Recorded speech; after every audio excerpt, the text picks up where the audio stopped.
Wave.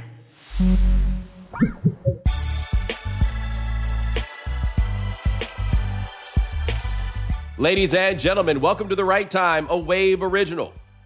My name is Bomani Jones. Thanks for listening wherever you get your podcast. Thanks for watching us on YouTube. Subscribe, like, rate us, review us, give us 5 stars. You only give us 4 stars. I'm inclined to believe you are a hater. We are going to talk about a surprisingly fascinating NBA draft lottery in just a minute. But first, I have to admit, I didn't think our boy Le Slim had it in him. And you're like, what is it? And the it is, well, I can't say he stole off on Naz Reid because that gives an improper impression of what really happened. But he did elbow him in the mouth. And so, all right, I want to tell you what was going on when I was watching this, right? I was on the phone, and so I had the television on mute as I was watching the game.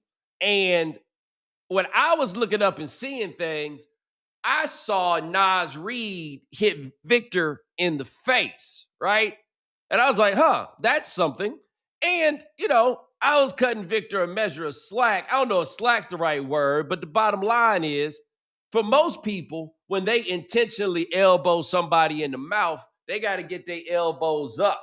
And then they do the elbow swing from up there, right? I'm looking at it like, okay, Victor, 8 feet tall. He saw himself as just trying to clear out some space, except these dudes is way smaller. Maybe he ain't know what was going on.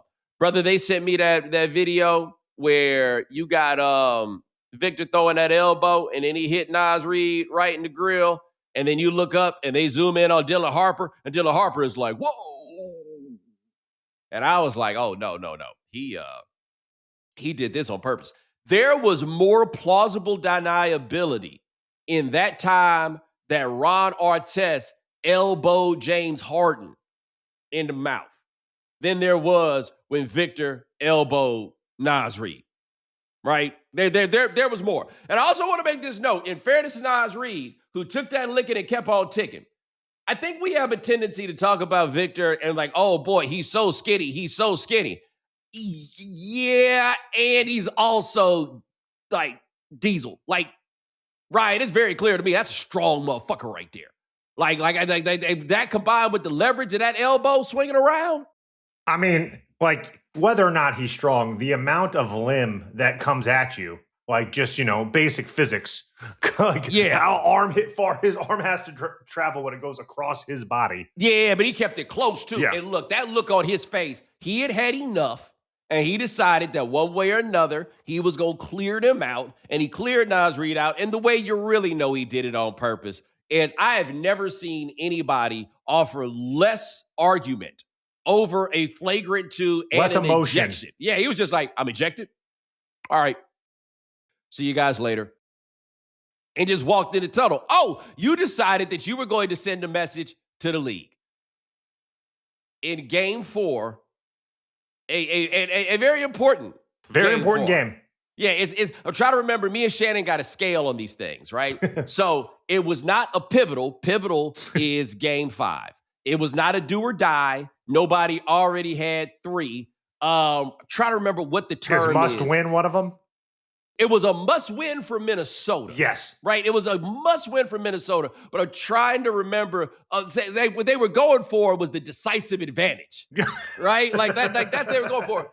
But they had it. And that's a game that even without Victor, they should have won. But absolutely with him, I think they're probably going to win. And the truth is, you can't do that in the situation that he's in. You cost your squad a game in a situation where, look, man, I've had people say to me that I've seen it in the YouTube comments, right?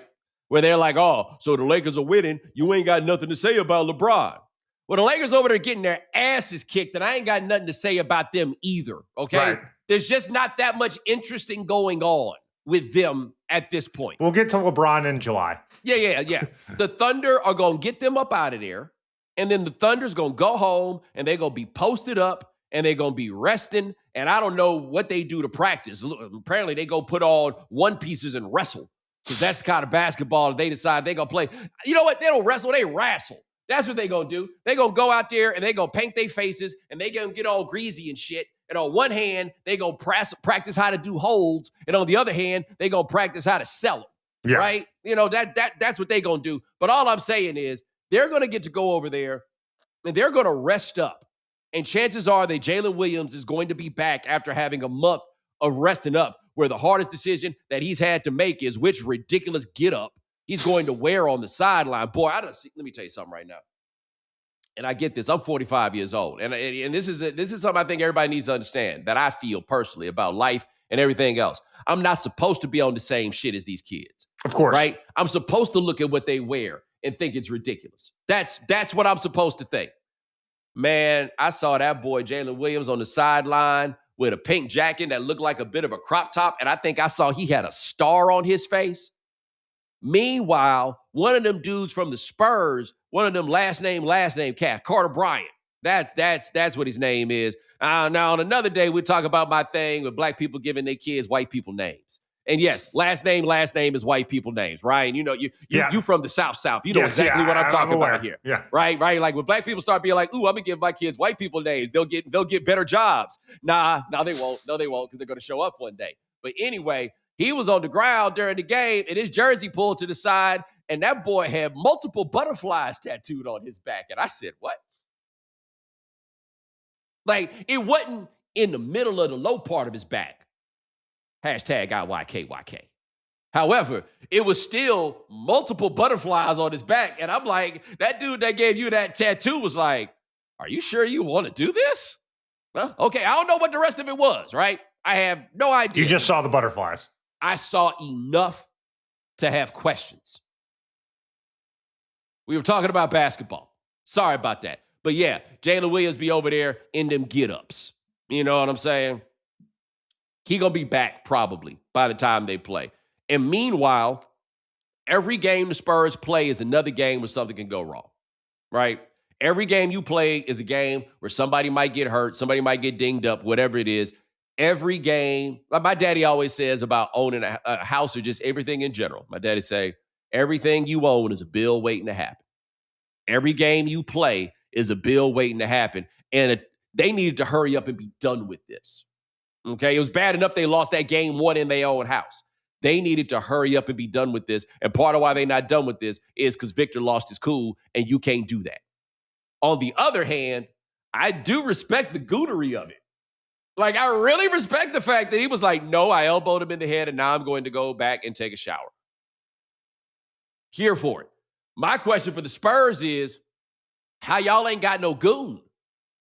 How is there not one person on your team whose job it is to goon? And I understand Cornette's not the goon? No, I mean, he could be if he decided. Now, I mean, look, in this NBA, anybody can be a goon. Anybody can be a goon because nobody gonna fight. Right? Like, I feel like everybody in the NBA could basically treat this like it's a new school. And you just go find somebody to establish who you are out here in these streets. But outside of the Detroit Pistons, it don't seem like anybody got a goon out here. And the Spurs clearly need a goon. Is Lou Dort not a goon? No, Lou Dort's a goon. Now the problem with the Thunder is that they don't have a goon because they have an ethos of goonery, right? But yeah, Lou Dort is the closest thing to an outright goon. I'll put it to you like this. I think you know that it's on the board that if you do something to Shea, the one person that you really don't want any problems with is the off-ball linebacker himself, Lou Dort. Right. Lou Dort might as well play football with a hand in the dirt. Like, that's his whole situation. He must be terrible. Either he terrible at hockey or the white people up there don't let us play. Because otherwise, I don't understand how he out here playing basketball. I said something once, people got mad at me about this, and I don't know why they misunderstood this. If Lou Dort was from Mississippi, Lou Dort's in the NFL. Oh, for sure. Yeah. Like that's what I don't know what Lou Dort is filling A gaps. Yes. Or rushing the pass. Yeah. I don't know what Lou Dort actually does in basketball other than goon. That's it. But Beef Stew up there in Detroit, they need one of those in San Antonio because all anybody can do to stop this cat is to knock him around. That's the only option. And he just got sick of it. It took Shaq 9 years before he tried something like this. And that was when he took that swing at Brad Miller that for the sake of all parties involved, it's a good thing he did not connect. because Shaq would still be at Joliet right now. He would be behind bars right now if he had connected on that punch with Brad Miller. They'd have had to make Brad Miller, the Bulls would have had to retire Brad Miller's jersey. They might have even made him the logo if Shaq had connected that punch. Just take one like this? Yeah. he'd be out there. That would be the memorial to Brad Miller, would be at the United Center. It would be a chalk outline on the floor. Like, imagine that. They couldn't take it off. They couldn't take the outline off the floor until they had completed the investigation.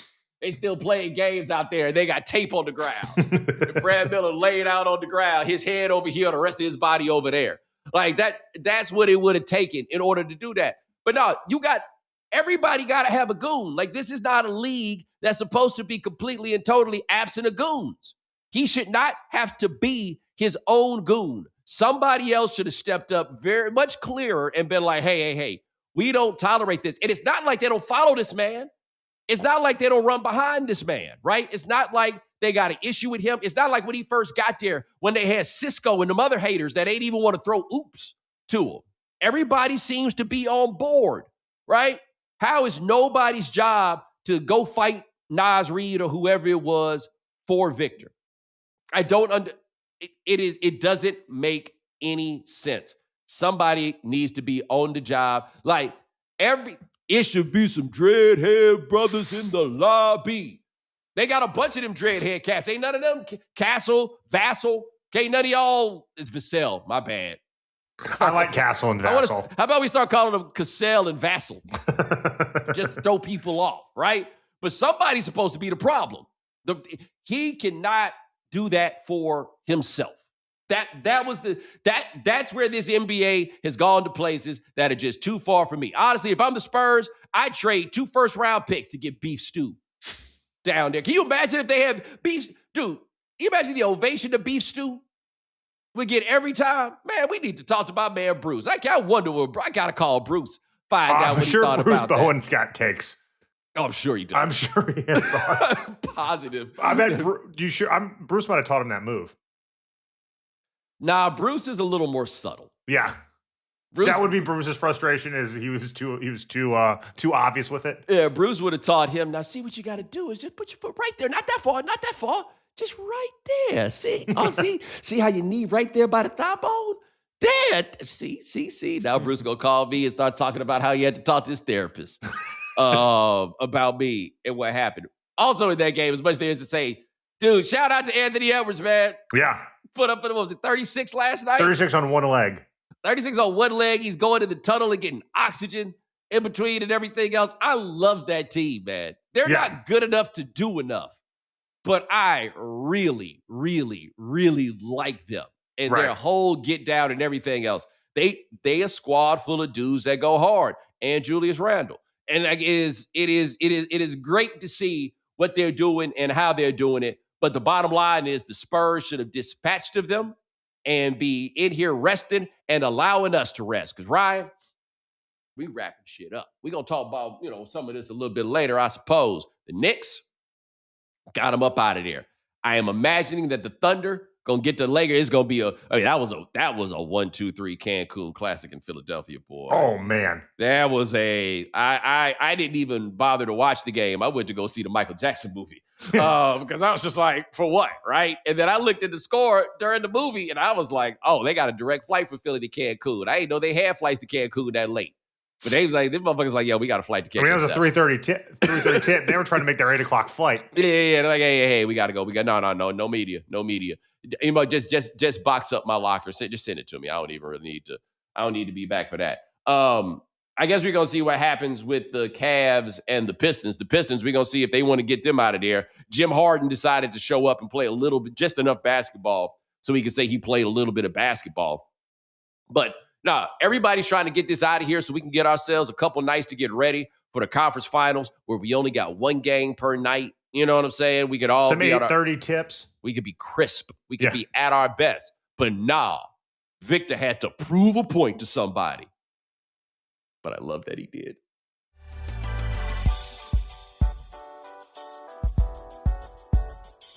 All right, so they really be trying to make too much of the draft lottery. Can I just go ahead and say that now? Like, back in the day, all we need is the draft lottery back when it just looked like the Godfather scene at the train station where they was talking about selling dope. Yeah. Where they just go around and you get like Bruno Tattaglia combing his hair, and they just identify all the people. Did the same scene in Godfather 2 in Cuba, where they just went around and talked about everybody that was there.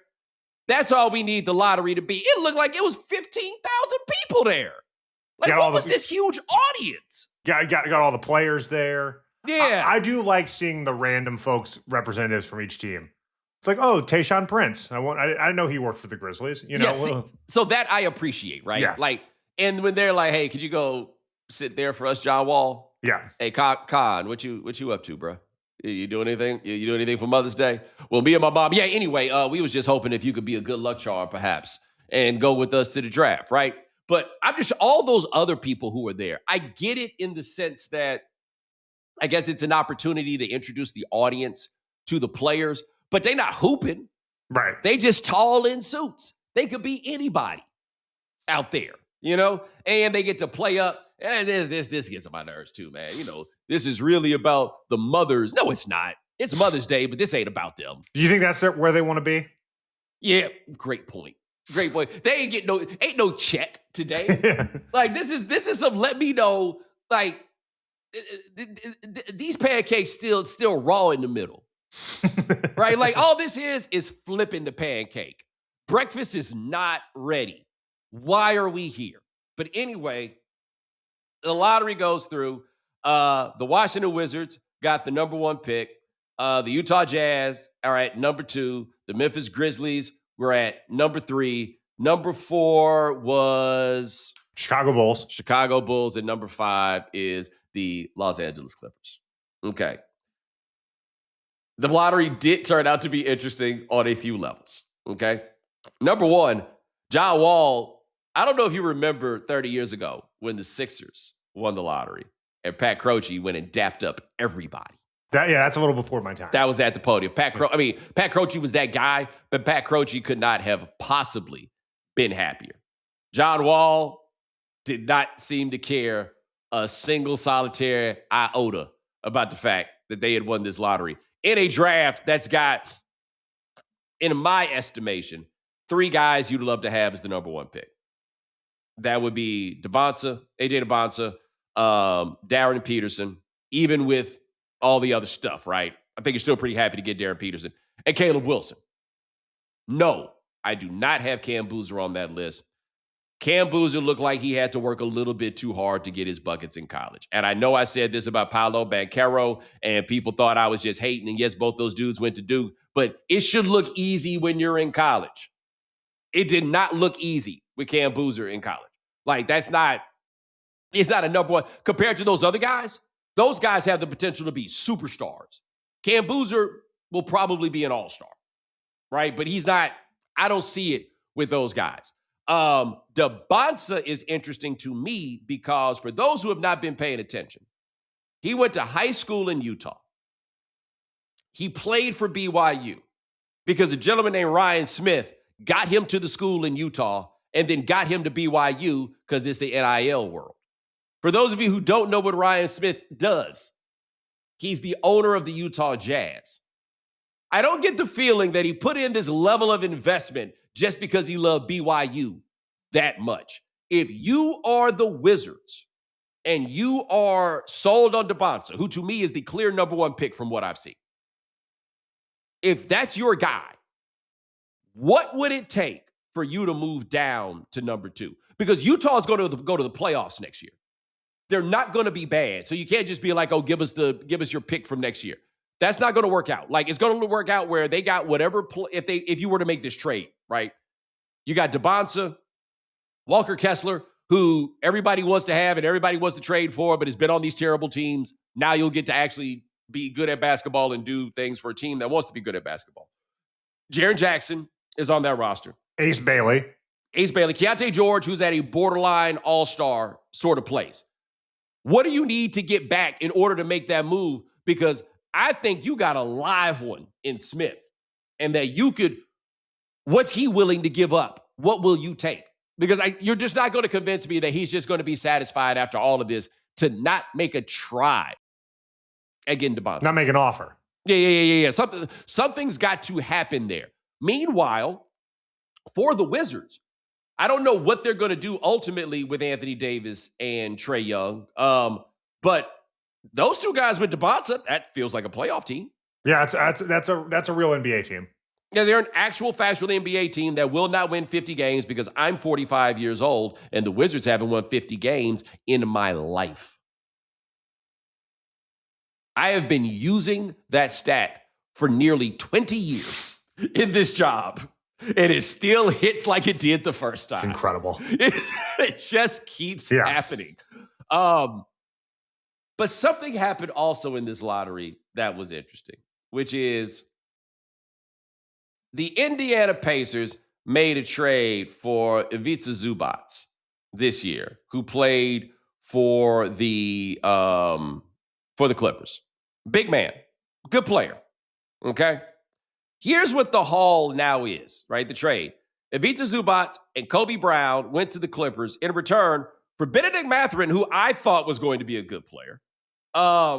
Isaiah Jackson, the number 5 pick in the draft. There's a 2029 first round pick that's involved in this. And I think it might be another pick. Right. And so the thing with the pick was there was some protection scheme in play that if the pick was between 5 and 9 and went to the Clippers, if it was in the ping pong or outside, it went to Indiana. Okay. They lost. They rolled snake eyes. The pick goes to the Clippers. Big win for them because you can still get a very good player at the number 5 pick in this draft that everybody did all the tanking in the world for. Put a pin in the thought about all the tanking in the world. But anyway, you still have this possibility. Kevin Pritchard, who used to be the GM in Portland and is now the GM in Indiana, he sent a tweet apologizing for making that trade. Apologizing for making that trade after the pick didn't go their way. And his explanation for why he apologized, the explanation for why the trade. And Ryan, you tell him that if I'm lying, I'm flying. He just thought that they were, quote, do some luck, unquote. So we're clear. If you believe this explanation, he made that trade feeling certain that the Pacers were going to get to keep their pick. And the reason was they were due some good luck. To be clear, this is not reported. This is his words on the Twitter. Yes. He said, quote, do some luck. I would fire him today. That's the dumbest shit I've ever heard in my life. And a couple weeks ago, somebody said to my face that the characters on The Wire didn't have no depth. I don't want you to think I say that every time I hear something that I think something's the dumbest shit in my life. No, there's a new champion. The new champion is Kevin Pritchard. He just thought that we were due some luck. And look, man, me and Ryan talked about this during the break. If he had said, I thought God was on our side, I'd have been more okay with that. And I'm going to tell you why. Because people don't think God is luck. He thinks God is real. If you say that, and maybe you just read the tea leaves wrong or whatever it was. Kevin Pritchard truly believed we're due was a strategy. That's 100%, going all in because we're going to win this hand. Yes. I mean, I can't lose 9 hands in a row. Right. So put the rest of the money on this one. Exactly. We're due for good cards. Yeah. He did that with, nah, man, when this happens and you lost, what do you say to the fans? Nothing. Nothing at all. We have nothing to talk about. If we had a pick, we'd have something to talk about. We don't have a pick. We have nothing to talk about. And I feel bad for him in this regard. People around Indiana had been figuring it out, boy. They had been like, hey, man, boy, we get that top 4 pick. Halliburton comes back. Our roster going to be loaded. We might have Dybantsa. We might have all these people. And they came back with nothing but a handful of meat. That's all they came back with. That had to be terrible. Shout out to the league, though, because, man, we thought Oklahoma City, the way things had been going. Now, they'll just simply have a lottery pick, Ryan. They have a dude named AJ Mitchell, of whom I had never heard, who was a second-round pick, who had 24 points or something like that the other day. They out here finding dudes off the street, and they got a lottery pick. They're getting the stupid Sixers to give them Jared McCain for a first-round pick they obviously don't need. And they got another first-round pick. That's what we got. And we also got out of this lottery your explanation for why it is that the league wanted to flatten the tanking, flatten the lottery odds and all this stuff. Because through the years, tanking hadn't really been effective for anybody. Hadn't really gotten anybody what they were looking for. And this year, all the teams that we saw shamelessly tank. The ones we saw tank probably the most shamelessly. Washington, Utah, Memphis.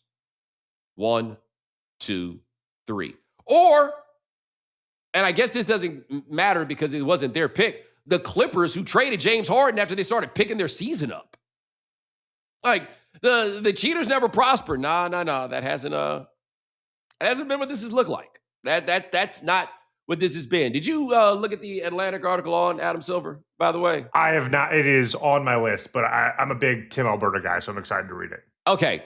I didn't think he did good with this. Oh, interesting. Well, I thought it was supposed to be an article about Adam Silver. Yeah, I mean, he's not a traditional sports writer, so I'm very interested to see what your criticism is. It was way too much about Tim Alberta. Way too much first person. Yeah. And I think anybody who wrote the piece read the piece I wrote for Vanity Fair, you can glean from that my feelings about first person stuff in profiles of other people. It made some interesting points, right? It did feel a little bit too much like, why isn't this the NBA that I used to love? Which I don't think is an adequate grievance against the league necessarily. Like, I think it made a lot of points about what it didn't like about the league, but did not really support or give like a proper evidentiary basis for what it was. It raises a question, basically, is Adam Silver too nice to be the commissioner, which I think is a fair question.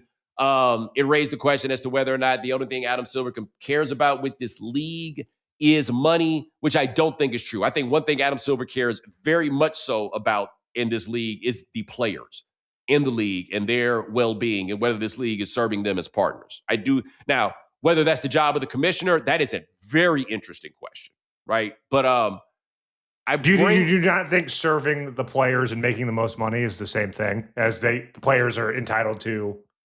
Well, Adam is the guy to talk about their mental health and things like that, for example. Like them as formed human beings, not simply as people who are looking to make money. But this lottery proves the difficulty of this job, man. This is a draft that people think has 4, maybe 5, like perennial all-star type players. I mean, when I say perennial, I mean like 7, 8, 9, 10-time all-star type players. That's what, regardless of what I think of Boozer, that's what people think. And those guys are going to Washington, which is actually, I think, very good for the league. But Memphis, Utah, the Clippers, not bad for the league, but you'd rather them go to the Lakers. I mean, Chicago hasn't been well run in. Chicago had Michael Jordan at one time. Yeah. Right? Like that's there. Like I've said before, there is not a nation of Bulls fans, even after all that time with Michael Jordan. How crazy is that? Feels impossible. Right. There are still a nation of Georgetown fans. You don't hear about them very much because they don't come up. But everybody left the Bulls after Mike left. For whatever it is, right? Like that thing happened. But no, man, it's a tricky job. And in a league where David Stern used to say that his dream NBA Finals is the Lakers and the Lakers, you're sending guys to Utah and Memphis. Well, at least we can watch them on all the streaming services. Let me tell you one more thing about that article, Ryan. Tim Alberta made the point. It starts off with him having to track down Adam Silver and how Silver wouldn't do the interview with him unless Mike Bass, the PR man, said it was okay. And Mike Bass kept saying no, and Adam Silver's like, hey, he says we can't do it, all this stuff. And they described Silver as being like covered in bubble wrap, that they worked very hard to protect him. And Should I be offended that the NBA has consented to be interviewing Adam Silver not once but twice? Like, y'all saying I'm soft? Is that what this is? Y'all saying y'all got to be scared of me? Y'all ain't worried. A little humbling, just a little.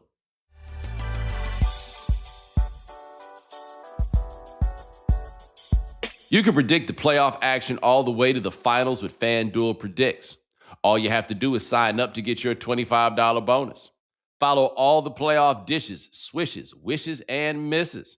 Every move is a potential plot twist. Predict the spread, the total points, and even the game-winning moments that make the playoffs. Where one run, one rebound, one shot changes everything. From opening tip to the final buzzer, stay locked in with every pass, every play, and every moment that moves us closer to crowning a champion. Sign up now for your $25 bonus on FanDuel Predicts. Offered by FanDuel Prediction Markets, LLC, a registered futures commission merchant. 18 plus. Bonus is non-withdrawable and expires 7 days after receipt. Trading derivatives involves significant risk and may not be suitable for all investors. Manage your activity with our consumer protection tools. Restrictions apply. See terms at fanduel.com/predicts/bonus-offer-terms. We cover a lot of trends on this show, and over the last few months, everybody's been talking about AI. But let's face it, talking about trends doesn't help you be more efficient at work. For that, you need the right tools. You need Zapier. Zapier is how you break the hype cycle and put AI to work for real. In fact, 3.4 million companies are already automating with Zapier. Zapier means you and your team can actually reap the benefits of AI, not just talk about it. With Zapier's AI orchestration platform, you can bring the power of AI to your work. Connect top AI models like ChatGPT and Claude to the apps your team already uses so you can add AI exactly where you need it. Zapier is for everyone, tech expert or not. No IT bottlenecks, no complexity, no AI hype, just results. Teams have already automated over 300 million AI tasks using Zapier. Join the 3.4 million companies already automating with Zapier and transform how you work with Zapier and AI. Get started for free by visiting Zapier.com/Bomani. That's ZAPIER.com/Bomani. Let's be honest. One-size-fits-all grooming products don't work for everyone. Even though it seems convenient, the same shampoo doesn't work for both our face and our beard. And that's where Baskin Lather comes in. Baskin Lather has products like Beard Growth Magic, natural beard growth oil for fuller, thicker facial hair, a blend of vital nutrients to help nourish and increase blood circulation to hair follicles, and promotes softening of beard hair and dandruff reduction. Try the Men's Healthy Hair and Beard Starter Kit, an all-in-one set that helps you maintain a healthy, stylish, well-groomed beard. Includes shampoo, conditioner, balm, oil, and a stimulator formula. Each product is crafted with high-quality ingredients for the beard care you deserve. Explore viral bestsellers and products of healthier hair of all types from Bask and Lather. Go to baskandlatherco.com and use code TRT for 20% off. That's 20% off at baskandlatherco.com, code TRT. We know you can't be on top of all the news and information of the day. No need for the social media feeds. We got you. Now, if you haven't heard. All right, Bo, if you haven't heard, on Friday was the reunion of Skip Bayless and Stephen A. Smith on First Take. People have seemed to very much have different opinions of bringing back the show for the first time in 10 years online. What did you think? Okay, so I watched the show. And I watch First Take fairly regularly. I'm at home, right? I work in sports. It comes on. I have consistently watched it, for however many years. I have appeared on the show at different points. I have histories, not always good, with both of those guys, right?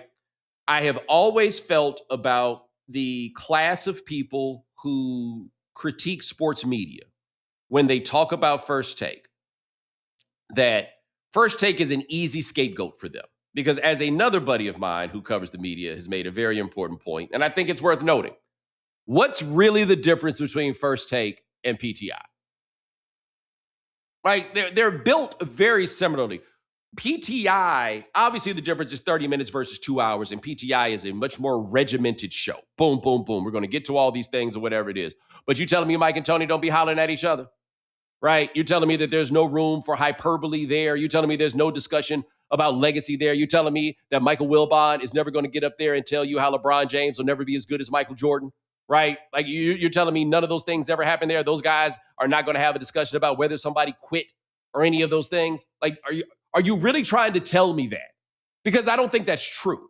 And I don't say that as a criticism of those guys. And obviously the people that were in that show, I've worked with them or known them for over 15 years, okay? This isn't a criticism of them. This is a criticism of the people who go so hard on First Take, and I don't think that we can ignore the fact that First Take, I've known Jamie Horowitz for a long time. Ryan, you have worked with Jamie Horowitz, right? Right.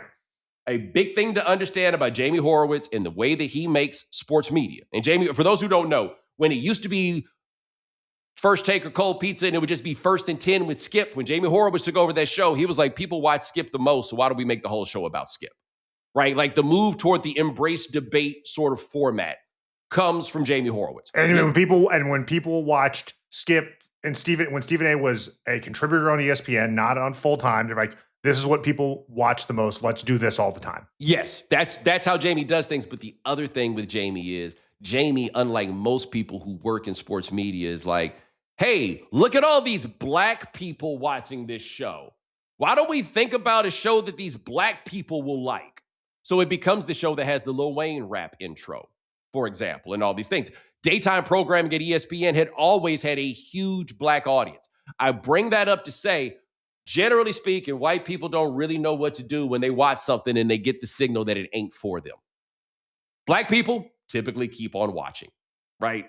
But a lot of those criticisms of First Take, I have always heard in a way and have felt to a degree like they were also a wee bit like criticisms of the audience, whether people intended for it to be that way or not. The other point that I think is worth, and this is about to say, not to say that First Take is a show that has not earned its criticism over time. But I contend on the internet, and this is not just people who are professional critics, as is the case with most things, the loudest critics are the people who don't watch the show. Because if you hated it that much, you wouldn't actually watch it. Like, I try to be careful about not having passionate opinions about things I don't consume. I think that's an important thing to keep in mind at all times. You watch something once or twice and you didn't like it, you don't know. You just don't. It's okay to say you didn't like it, but you don't know. I say all that to say that people act like First Take became such a big deal because nobody liked it. Right? Like, just because your friends didn't like it, you think that nobody liked it. And that's not true. There are a lot of people who like that show. There are a lot of people who watch that show. There were a lot of topics that when something happened in the news, you're like, yo, I got to go see what Skip Bayless has to say about that. And a lot of y'all don't want to admit that's how you felt about it, but it's the truth. And that's the hallmark to how good that show could be when those two guys were doing it. And the reason that show could be so good when those two guys were doing it is because those two guys have arguments for being the two best ever at doing television along those lines. They're excellent at it. Now, the other day, I was talking about, with Dominique, talking about Draymond and what happened with him on Inside the NBA. And a point I was trying to make that I think some people misunderstood was that you got to trust the people that you're with to really be in there like joking with each other and needling. And arguing on television for 10 hours a week. Yes, that's what Tony and Mike have on PTI, is that Ride Home always makes this point that they can go hard at each other. And then at the end, one of them always does something to remind the other, hey, baby, I still love you. And then everything goes okay. But you have to have a rapport and affection and a trust in order to get that place. And so what that allows your TV show to do is to get more passionate when the guys trust each other. But it also allows it to keep an air of levity that is necessary. You don't want to feel like the two guys don't like each other. I've done a TV show where it looked like the two guys didn't like each other. It got canceled, right? You can't have that vibe. First Take, when it works at its best, is because those two guys, it's not that they're the only two guys that they like or each other, but they're the only two that each other trust in that way. that they could go back and forth as equals. Like Stephen A can play it up real big when somebody gets him, oh, you got me, and everything else. And he's being magnanimous to a guest or somebody else who's on his show. But those two guys could only share that show with each other. That's the only place they could. And so at its best, it was a good show. And there were days where it could be really enjoyable to watch. And there were days where you saw a certain measure of self-awareness, like way back when they did that Dark Knight debate back and forth. That was a demonstration of a measure of self-awareness. Now, what I think with that show, doing it together every day, like when they did it once or twice a week together, it kind of jumped off the page, right? When they did it every day, of course, it's going to get a little bit old when you get to that point, right? But it was nostalgically good for me. They were having a great time. And two guys who really enjoy each other's company and really respect each other, arguing with each other about sports wins. It goes. It works. The other thing, and I think this is something that people need to understand, Colin Cowherd, as an example, is an excellent midday radio host, right? And I don't need to get into what exactly a midday host is. And I say this as somebody who considers himself a midday host. Midday host is a very particular brand of person. Colin's an excellent midday host. I don't enjoy listening to his show. It's not for me, right? Every now and then he says something I like, but whether or not I like his show is not about whether or not his show is good. You know what I mean? Right. I don't care how you feel about Skip Bayless. He is a beast. He is excellent at this. And what that show was a reminder of, and watching it on Friday, all that crazy shit that Skip got to say, Skip ready to back it all up. Skip showed up to the night before, got on Twitter and said LeBron is the 9th best player of all time, and then showed up on TV with his top 10 and explanations. You may not have agreed with it, but I had to say, when I got to the end, I was like, I see how you could arrive at this ridiculous conclusion, right? But that's what Skip's got. Skip says the crazy thing, and then by the time you get to the end, often you're like, I don't necessarily agree, but maybe it's not that crazy. His opinion is always well thought out. Yes. Like the LeBron thing. I mean, look, man, you stepped on that dope. He wasn't supposed to play this long. Right. Like this gag wasn't supposed to continue to go on for as long as it had or whatever. But there was a time where Skip looked like a soothsayer in 2010 and 2011. He looked like the dude who was finally right or whatever. Anyway, I say all that to say, I disagree with the idea that First Take is responsible for everything that became wrong about sports television, right? And I think it's a very easy thing for people to point to and say, you don't blame sports talk radio all across the country with people far less talented than those people screaming and typically being far more hurtful and hateful when they're talking about people because they're in the silo of their local markets, right? Like you can't sit up there and tell me how much you love Mad Dog Russo and then say you got a problem with them, right? Mac and the Mad Dog, they're your guys, but no. Much of the criticism of that show has to do with whom that show serves. And I don't think that people who engage in that even fully realize that that's what they're doing. But I think it's somewhat undeniable that that's a part of it. So I thought that it was good. And if you tell me that Skip's going to be back once every couple of weeks, I'll watch that. If you tell me Skip's going to be back every day, nah. I'll pass, right? I'm not going to do that, right? But the other reason they're great for each other, and I'll say this and go, Skip thinks God put him on this earth to argue about sports. Literally. He takes this way seriously. He is here to win every debate, right? And it works with those two in a way that, like, I don't think it worked before Stephen A got there because Skip also believes he's never lost a debate. And he believes that he can structure the debate to make sure that he never loses a debate, which in part involves making sure he has opponents that he knows he can beat. Remember that time I told you that they told me I wasn't going to be on the show no more? Yes. Okay. Right? Stephen A is the one guy that he respects enough, truly, that maybe he doesn't win them all, but they'll go back and forth, and then at the end, they'll come back on the other side. And when that works, that is what makes good television, even if it's not your favorite show. All right. Tough news in the Atlanta area. Manager Bobby Cox passed away. at the age of 84. He, of course, managed the Braves from 1990 to 2010. Bo, Braves being your favorite team, what was your reaction to this news? So Bobby has always been an interesting figure because for me, before he became the manager, he was, and you got to remember, this is a different era of sports coverage, and obviously I was much younger, but he was the general manager of the team. So he managed the team until 1982, fired him, and then hired Joe Torre, which people, I think, don't quite realize. I didn't realize that. Yeah, Joe Torre replaced him, and they won the they won the division in 82. So I think they fired Cox after 81, maybe. But then they hired Joe Torre, won the division in 82, fired him in 84. In my house, the explanation always was they fired Joe Torre because he wouldn't fire Bob Gibson as his pitching coach. I don't know if that's the case, right? That's the kind of thing my daddy would say. But it's on the board. It's possible. Not that far out there. Well, let me tell you what's also possible. Joe Torre being like, I ain't firing Bob Gibson. You fire Bob Gibson. Yeah, you go tell Bob Gibson he's fired. You go tell him. You go tell him. And I'm sure they did it on the phone. Anyway. Long distance call. Yeah. But Bobby built that team and then went to manage it, right? Bobby makes the trade for Doyle Alexander that gets John Smoltz. I think Bobby's the one where you draft Tom Glavine, like all of these things. They got Shorholtz became the general manager in 90, right before the 91 season. But that's what they did. That's how it went. And so he went from being the guy upstairs, and then they fired Russ Nixon, and now Bobby Cox is the manager. But I don't know anything about him, right? I don't really know much about the Toronto days or any of that other stuff.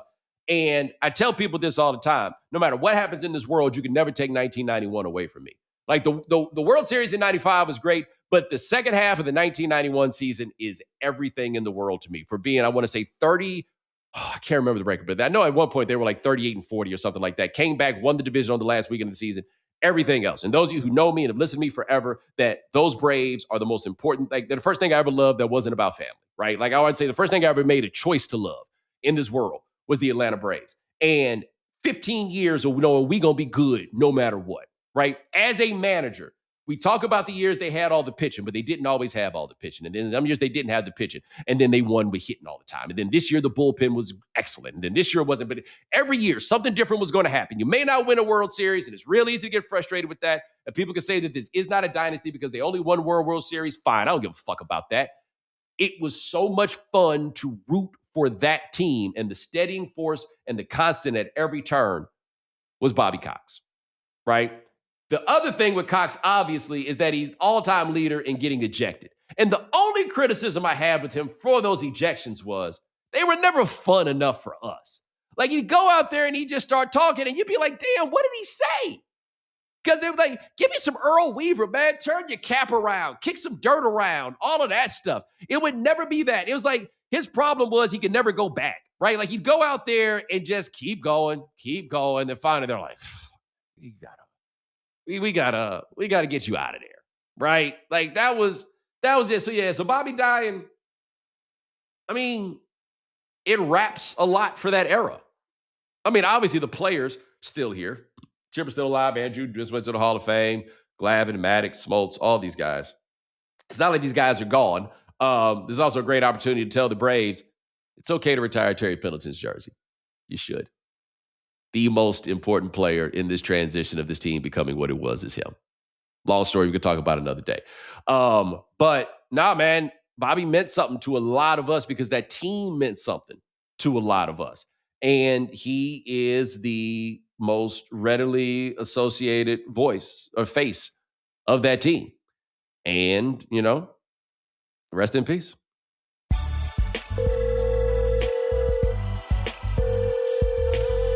All right, Bo. A lot of good voicemails. Here's our first.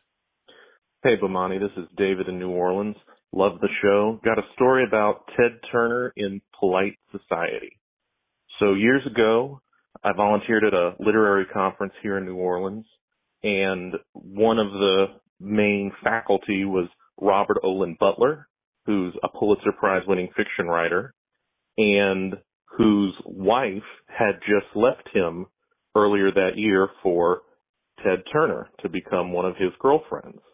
And it turned out this conference was giving Ted Turner an award for the autobiography he wrote, and mainly because he was willing to show up. And so Robert Owen Butler is sitting there at the dinner where Ted Turner is up on the stage with Elizabeth Dewberry, Robert Owen Butler's ex-wife. And when he gets up to accept the award, he says, "I guess they give this award to you if you write a great book." And then he looks dead-eye at Robert Owen Butler and says, "Don't worry, Bob, you'll get one day." Have a good one. I love stories like that. Yes. Especially like people at that age, just like the less you care, the more interesting you are. Yeah, well, I'm also very good at not knowing who that person is I was just talking to. Yeah. I have that knack. No, I told you my Rich Paul story, right? No. First time I met Rich Paul, I was on the floor in Miami. This is 2013 or 14, somewhere in there. It was after one of the Heat finals games. And I'm talking to Connor and I think Jamie. Yep. Right? And so we're there. And then somebody says, "Hey, have you met Rich Paul?" I had never met Rich Paul. I'm talking to him. And I don't think he knew exactly what Connor did. Or maybe they had been I don't remember the particulars on that. But I just remember Richard looked at Connor and said, "Oh, yeah, ESPN. I was just talking to Bob from Disney a little earlier." And Connor goes a little about Bob from Disney. "Hey, are you talking about Bob Iger?" And I don't use that. That is not to shade Rich Paul at all. That is to say that when you rep LeBron, he's Bob. He's just Bob from Disney. Right? You hold all the cards. Yeah. And if I'm not mistaken, Disney had a lot of Bobs, kind of like ESPN used to have a lot of Johns. Yep. It's just like, wait, did you just say Bob from Disney? Yeah, Bob from Disney. Incredible. All right, here's our next one. What's going on, Bo? Hey, Ryan. I have to credit you guys for introducing me and you and the internet of people from Opelousas. In my particular branch of the family, I was like the lightest person I ever met, up in Pennsylvania. But yeah, once I like seen on social media like people of Opelousas and how storm down there, it was kind of a shocker. And I just seen that rerun episode of Seinfeld where Elaine was dating a guy, and he swore that she was black, and he thought that she was Latina. And so I was just wondering, like, have you ever misconstrued somebody's background in your life? Like, I have an uncle, my aunt's husband, who he had I could have swore that he was white. I thought my cousin was biracial, but then I heard some of his views on social political things, and if he was a white man, he'd be like Uncle Ruckus for them. So yeah, have you ever misconstrued anybody that you know's background and ethnicity? All right, let's keep going. I mean, of course, Isaiah Hartenstein. Isaiah Hartenstein, way high on the list. I feel that's got to happen to him every day. There's also a couple of twins in professional sports that I know exactly what's going on there, but I feel like we don't ever talk about it, so I'm afraid to actually bring it up. It's pretty obvious. If you tried to drop a pencil through their hair, you would know what time it was, but we only talk about it during Latin month. And I just don't know what to do. Did you figure out who I was talking about, Ryan? Oh, I'm aware. I'm aware, and I will also not betray anyone's right. confidence. Like, I don't know what to do. Like, yeah. It sounds like a decision has been made, but I saw a picture of their uncle, and he might as well be the ace of spades. And actually, someone very close to him came up earlier in the show. That is true. All right, here's our last one. Hey, Bomani. This is Michael, longtime listener. You know, I was thinking about the Vrabel situation and who would be the funniest if they kept leaking all this to TMZ. And I've come to the conclusion that I think the only way that this story could get wilder is if Jordan Hudson was the one leaking all this for her guy, Bill. What do you think? I don't feel like she got any reason to have any beef with Mike Vrabel. I think she knows two people in love when she sees them because she's That's right. Her and Bill and clearly in love. That's right. That is love. Like, this is my question. who was like, you still got that video from 2020? You still got that 2021 video? Let's send that out. And I will just make one more point. I frequently say that I am not really famous, but I am certainly recognizable. Right? Like certain places. That's a good distinction. Yeah. Certain places, I am famous. I am not famous everywhere. Okay? But one place I am very recognizable is at an arena, at a stadium, somewhere around, with a sporting event attached to it. That would make sense. Okay? If you're Mike Vrabel in 2021, your arena is Nashville. The whole city of Nashville. Maybe you can lay low at the casino in Biloxi. Maybe you can lay low somewhere in New York City. There is no laying low in Nashville. And he was walking around Nashville like he was invisible. What you better win a lot of games, is all I'm saying. Ryan, in the schedule coming out in a couple of days? Sure is. Thursday. Hey, let's see what the Murderers Row, because I mean their schedule is a monster this year. Yes, especially compared to last year where they had the easiest schedule in 25 years. Yeah, like they're going to have them. It's going to be tough. But hey, ladies and gentlemen, thanks so much for joining us here on The Right Time. We do this 4 days a week. Hey, go to BomaniJonesLive.com. Doing a live show in Atlanta, May the 15th. That is Friday, May the 15th. BomaniJonesLive.com. Still got tickets. Come check us out. Thank you for joining us here on The Right Time. We do this 4 days a week. Ryan Brumley handles everything behind the scenes. Thank you, sir. Hit the voicemail line, 323-596-7767. Remember, follow The Right Time. Subscribe, like, rate us, review us, give us 5 stars. You only give us 4 stars. I'm inclined to believe you are a hater. We'll talk to you guys in a couple of days. Take it easy.